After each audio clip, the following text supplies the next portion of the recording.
Thank you for clicking It's Starting Now. Peggy 16.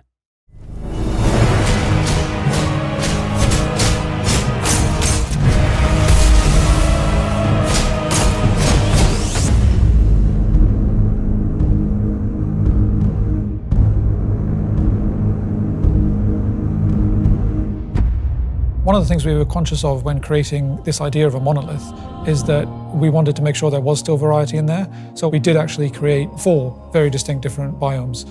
These reflect certain almost philosophical principles of life, if you like, and each one, in terms of its art direction, is meant to kind of invoke certain feelings.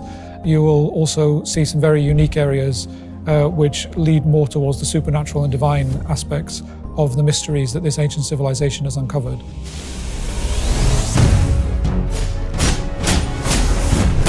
So players will encounter lots of different enemy types within the monolith. So they are ancient automatons that are trying to protect areas in the different biomes, and they all have different styles of gameplay and all have different methods of defeating them.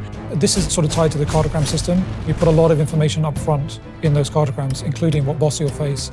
And we also have something we call a dynamic difficulty indicator, which in real time takes into account your own power levels, such as the level of your character and what resistances you have, and compares that to the cartogram. It's just a loose indicator. It's not meant to be taken completely literally, but we do suggest which cartogram is maybe within your power level.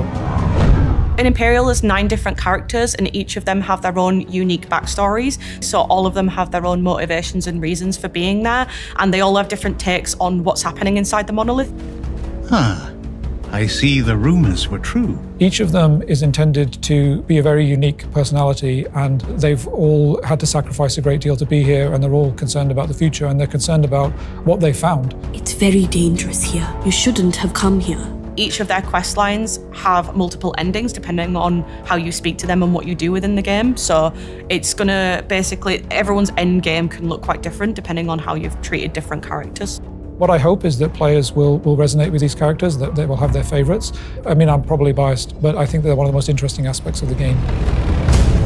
There are many, many things that I'm proud of with Empyreal, but I think one of the things that I'm most proud of is the amount of complexity that we've managed to add to the game in a positive way. So every time players will play, they will probably discover something new, or they will uncover a new feature. I think the mystery is going to be one that's going to really excite players. This is a game that doesn't necessarily force feed information to the player. They're going to be rewarded for their curiosity. Empyreal is a self-contained story, but the universe is very expansive.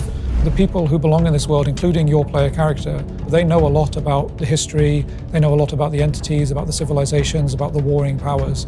When you're creating any kind of new IP or any kind of RPG game world, you really need to think about the whole context of the world as well. So there is definitely scope for more in this universe, and we've definitely thought about how that could be utilized in the future.